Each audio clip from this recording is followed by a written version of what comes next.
Lagling sidi Ramzan tha Shaban tha na loi khiduna Anauba chahi kumolgi Duniya da chumba purang naba Duniya da chumba purang naba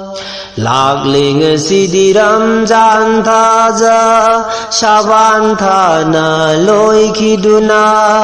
Anauba chahi kumolgi Duniya da chumba purang naba Duniya da chumba purang naba Lagling sidi Ramzan tha ja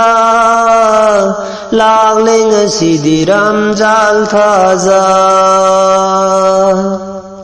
Hey Musalman miyoiba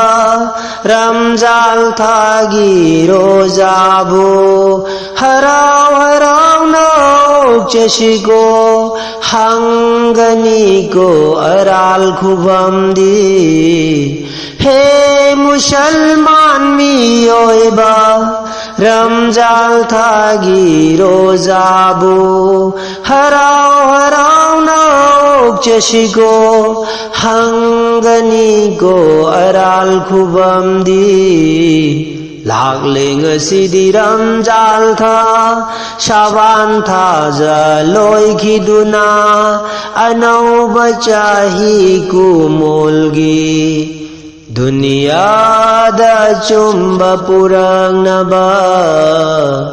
Duniya da chumba purang naba Khuda ki hukum ni Ramzan ki roza Nabi da pira bapau jel ni Islam magi umbi oi duna Ummata chumba takpiri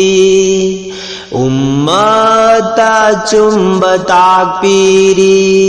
Khuda ki hukum ni Ramzan ki roza Nabi da pira papau jelni Islam magi umbi oi duna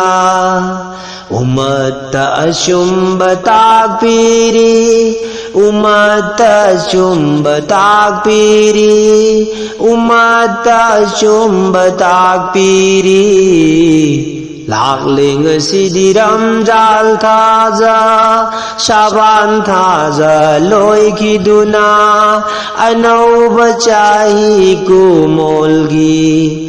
Duniya da chumba purang naba Duniya da chumba purang naba Miching mirau khulta drabada Mabuda haijaning bahaija horo Shabe kadargi ahinda Nija ningba nija horo Miching mirau khulta drabada Mabuda haijaning bahaija horo Shabe kadargi ahinda Haija ningba haija horo Lagling sidi Ramzan tha Shaban tha na loi khiduna Anauba chahi kumolgi Duniya da chumba purang naba Duniya da chumba purang naba Khuda nami yeng taringai He taibang miyoiba Khubak changjau taragalon nana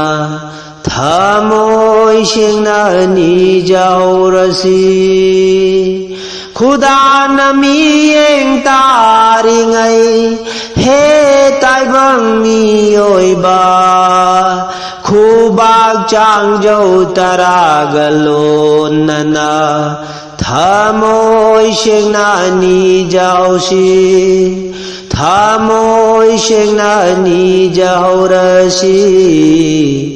Chalokoram jalgiroja Kainarasi ningamdana